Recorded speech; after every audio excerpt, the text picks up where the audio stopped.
자, 우리 오늘은 예수님께서 마지막 한 주간을 지내기 위해 예루살렘에 들어오셨고, 예수님께서 예루살렘 성에 들어오실 때 많은 사람들이 이 종려나무 가지를 흔들면서 환영했음을 기념하기 위해서 종려주일이라고 오늘 주간을 부릅니다. 그리고 내일부터 토요일까지는 예수님께서 예루살렘에 가셔서 십자가에 죽으시기까지의 한 주간을 묵상하며 고난 주간을 지내게 됩니다. 이 광고 시간에도 말씀을 드렸지만은 배부해 드리는 고난주간 묵상집을 통해서 한 주간 예수님의 고난을 동참하는 귀한 시간이 되었으면 좋겠고요. 또 원래도 이 유튜브를 통해서 하루에 한 편씩 찬양 동영상이 올라갑니다. 함께 하시면 또 풍성한 그런 고난주간이 될 수 있을 것 같습니다. 우리는 계속해서 이 예수님의 비유를 살펴보고 있습니다. 우리 마태마가 누가 요한과 같이 사복음서에는 많은 예수님의 비유들이 쓰여져 있습니다. 이 비유들을 두 가지로 분류할 수가 있는데요. 먼저는 예수님의 은혜가 강조되는 그런 비유들입니다. 예를 들어서 탕자의 비유와 선한 사마리아인들의 비유를 보면은 하나님의 은혜와 또 이웃의 사랑에 대해서 선명하게 우리에게 말씀을 해주고 있습니다. 그러나 예수님은 심판에 대한 비유들도 많이 하셨어요. 어리석은 부자의 비유에도 보면은 부자는 하나님을 의식하지 않고 계속해서 자기의 부를 추구하는 데에 집중하고 거둔 곡식을 저장하기 위해서 더 큰 곡간을 지으려다가 죽음을 맞이하는 그런 모습을 우리에게 말씀해 주십니다. 또 나사로와 부자 이야기도 마찬가지죠, 그죠? 부자는 자기 문턱 앞에서 구걸하는 거지 나사로를 무시하다가 결국 지옥에 떨어져서 고통을 당한다라는 것을 말씀을 합니다.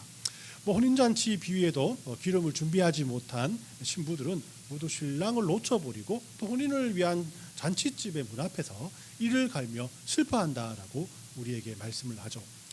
이렇게 예수님의 비유에는 하나님에 대한 은혜와 사랑의 이야기도 있지만 심판의 하나님에 대한 이야기도 존재한다라는 것입니다.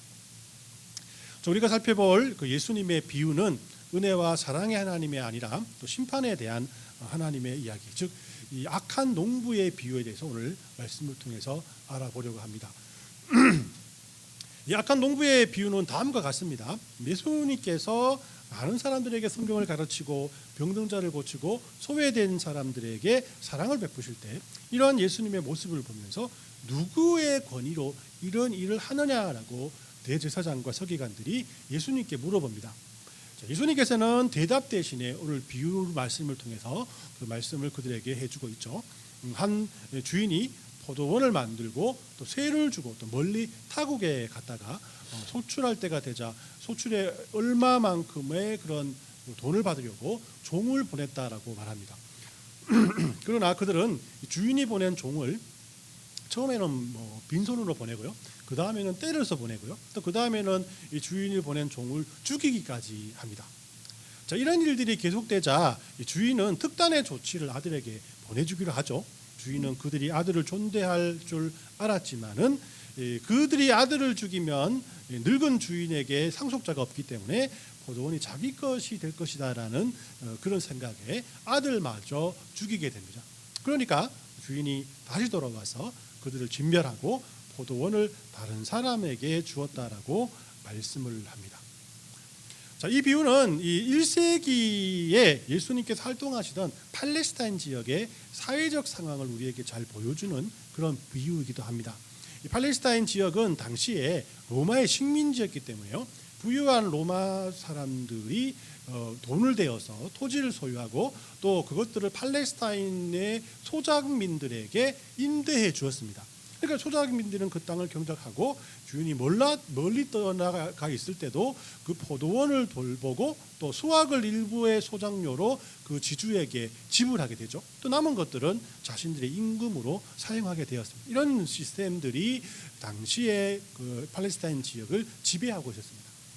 자, 그래서 추수 때가 되면은요, 주인은 소작료를 거들어 드리기 위해서 자신의 종을 보냈고 또 그 종들과 소작인들 사이에 종종 시비가 많이 붙었습니다. 더 나가서 그 시비가 심해지면은 반란이 되기도 했다라고 하는 거예요.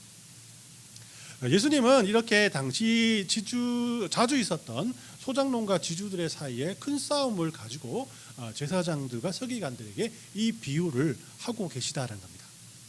자, 그러면 예수님은 이 비유를 통해서 제사장과 서기관들, 더 나아가서 이 비유의 말씀을 읽는 우리들에게 어떤 교훈을 주기를 원하는 것일까요? 특히나 이 비유를 예수님께서는 십자가에 돌아가시기 직전에 말씀을 하셨습니다. 그렇다면은 이 고난 주간을 앞두고 있는 우리들에게도 시사하는 바가 크다라고 할 수가 있을 것입니다. 첫 번째로 이 비유는 악한 농부들은 청지기로서의 책임을 다하지 않았음을 우리에게 교훈하고 있습니다. 자, 예수님께서 이 비유를 말씀하셨을 때 많은 사람들은 예수님께서 시사에 밝으신 분이라고 생각을 했습니다. 앞에서도 말씀드렸지만은 이런 지주와 소장농들의 싸움은 그 당시에 흔한 일이었기 때문이에요. 그리고 또 하나 유대인들은 이 예수님의 말씀이 이사야서 5장의 말씀을 그대로 인용하셨다라는 사실을 분명히 알았을 것입니다. 이사야서 5장 1에서 7절까지 말씀을 보면 일명 포도원의 비유라는 포도원의 노래라라는 시가 쓰여져 있는데요. 그 내용을 살펴보면 이렇습니다.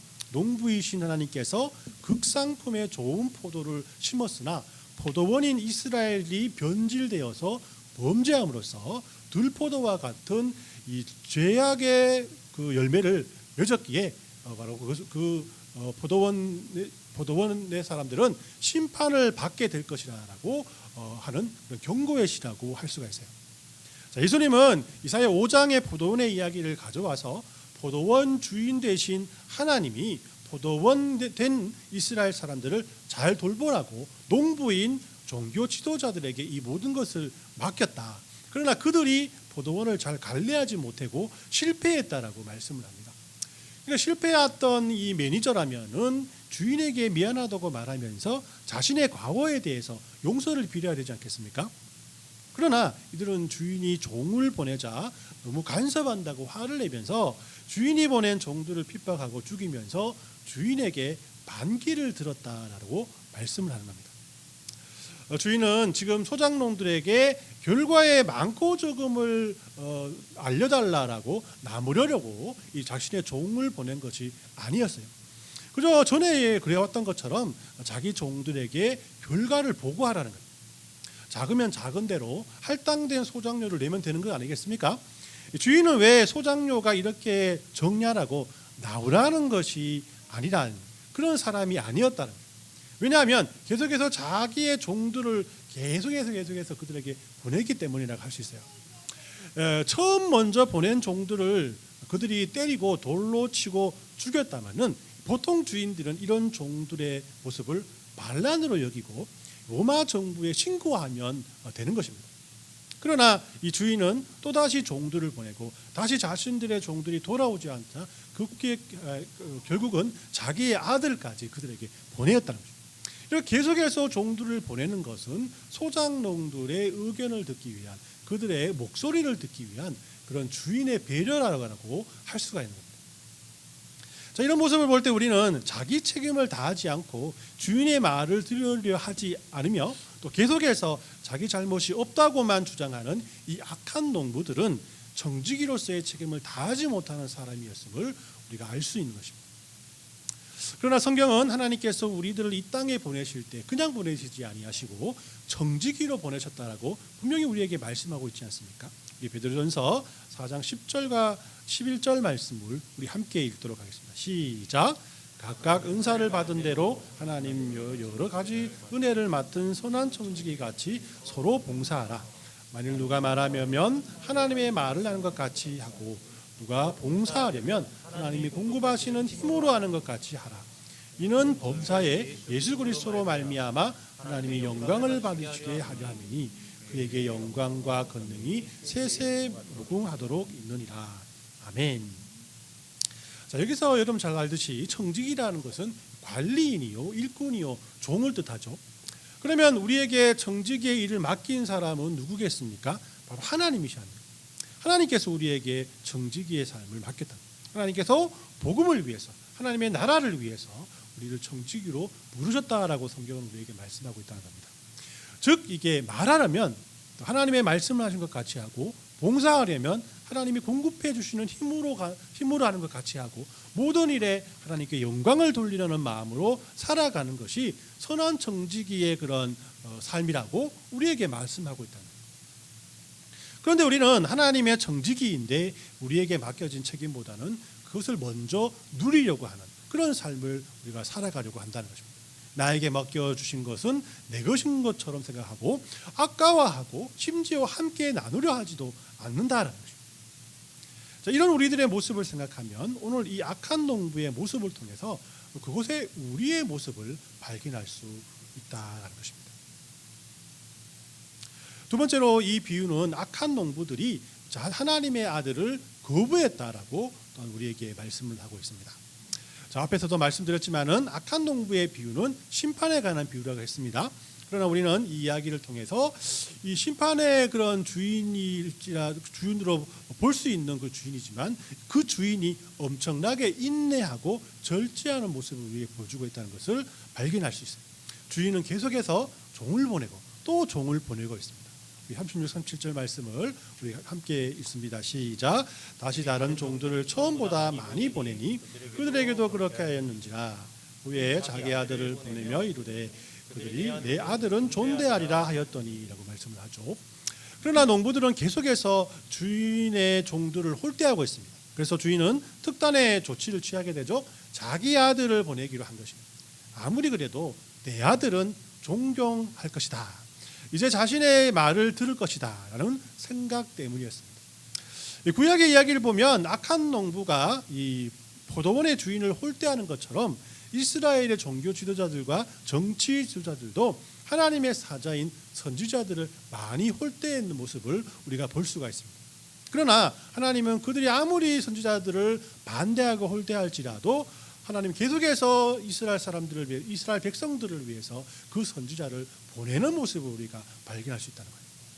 자, 이렇게 본다면 이 비유 속의 내용은 너무나 명확하지 않습니까? 이스라엘 사람들이 구약의 선지자를 거부한 것처럼 하나님이 보내신 자신의 아들 역시 거부할 것이라는 것을 하나님께서 알고 계셨다는 거예요.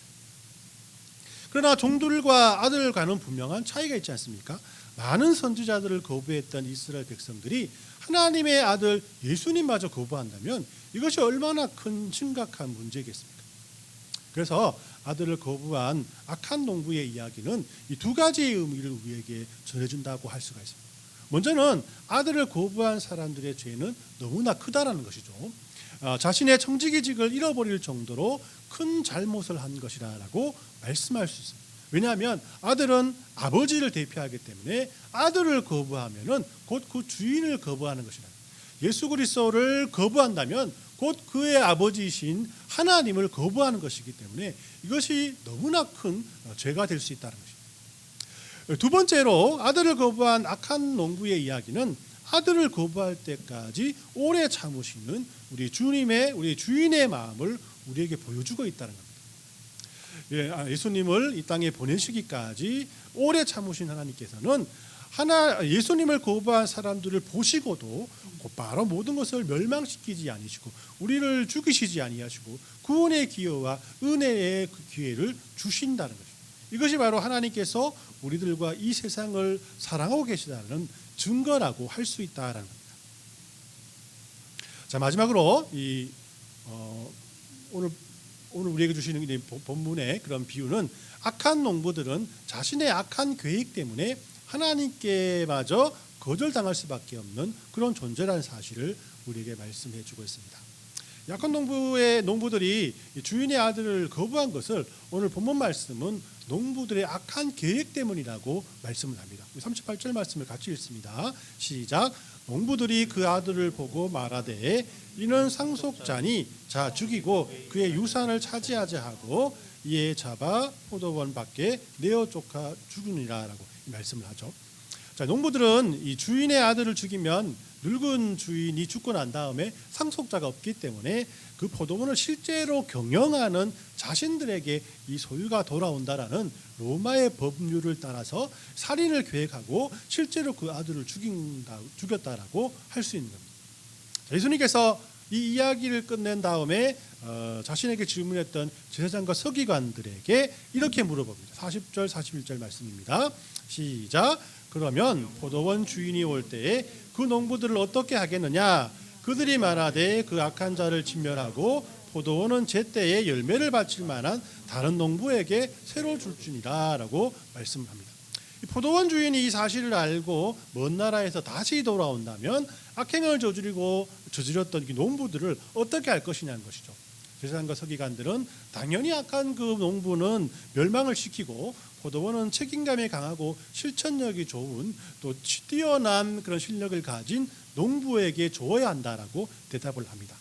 자, 악한 농부는 자신의 잘못을 감추기 위해서 아들들을 죽이는 악한 계획을 세웠어요. 이것이 주인이 다시 돌아왔을 때 농부들이 심판을 피하지 못한 이유가 되었다는 겁니다. 우리는 이 비유를 통해서 하나님께서 세상을 사랑하사 자기 아들을 이 땅에 보내셨을 때 이 세상의 사람들이 왜 예수님을 향해서 그를 십자가에 못 박으라라고 그를 죽이고 괴롭혔는지에 대해서 답을 얻을 수가 있는 것입니다. 사람들은 자신의 죄를 감추기 위해서 악한 계획을 세운 것이랍니다. 빛 대신 하나님의 아들을 죽이면 그 빛이 자신의 죄악을 비추지 못할 것이라고 생각해서 예수님을 죽였다는 겁니다. 자신 하나님의 본체이시고 하나님과 동등됨을 취할 것으로 여김을 받을 분을 죽이면 이 세상의 권세와 부귀가 모두 자기 것이 될 것이라고 생각했다는 거죠. 하지만 아무리 든든한 성벽을 쌓고 지혜와 지식을 가지고 많은 계획을 세울지라도 자연의 힘 앞에 당할 것이 그 무엇이 있겠습니까? 그 자연을 만드신 하나님이 자연을 만드신 분이 바로 하나님 아니겠습니까? 그러니까 모든 사람들은 자연을 만드신 하나님 앞에 무릎 꿇지 않을 존재가 없다라는 것을 성경은 우리에게 말씀하고 있다는 것이에요. 우리는 이렇게 하나님을 거부하고 하나님의 말씀을 무시했던 사람들이었습니다. 우리는 하나님의 아들 예수 그리스도를 거부하고 공격하고 십자가에 못 박은 사람들이라는 겁니다. 그러나 우리가 지금 이 시간 하나님의 심판을 받지 않고 버려짐을 당하지 않고 함께 예배하는 이유는 우리들을 통해 죽음을 당하신 예수님께서 우리들의 모퉁이 돌이 되어주셔서 우리들을 하나님 앞에 다시 세우셨기 때문이라고 말씀하기 때문입니다.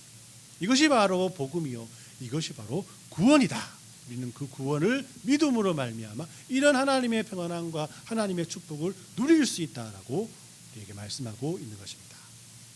오늘 말씀을 정리합니다. 오늘 예수님께서 우리에게 말씀하시는 악한 농부의 비유는 악한 농부처럼 하나님의 아들을 거부했던 우리들이 하나님께 회개하고 하나님의 아들인 예수님을 믿게 하려는데 있다라고 할 수가 있어요. 모든 그리스도인들이 하나님께 회개하고 하나님의 아들인 예수님을 믿음으로 구원을 받는 이유는 악한 농부와 같이 주인의 아들을 죽이며 죄와 정욕으로 살았던 우리들을 위해 심판받을 수밖에 없는 우리들의 악한 계획과 죄악을 위해서 예수님께서 대신 고난받으시고 죽으셨기 때문이라는 것입니다. 오늘 이 시간 우리들을 위해 고난받으신 예수님께서 우리에게 부탁하신 성찬을 통해서 예수님의 희생과 우리의 구원에 대해서 생각하며 하나님 앞에 기도로 나아갔으면 좋겠습니다. 그리고 우리 내일부터 토요일까지 예수님의 고난과 그 고난을 통해서 우리에게 주시는 귀한 은혜와 사랑들을 깊이 묵상하시면서 풍성한 하나님의 은혜와 사랑들을 누릴 수 있는 귀한 우리 고난 주간이 되었으면 합니다. 이런 은혜가 이 고난 주간을 지내는 저와 여러분들 또 모든 성도님들에게 넘쳐나시길 예수님의 이름으로 축원합니다. 아멘.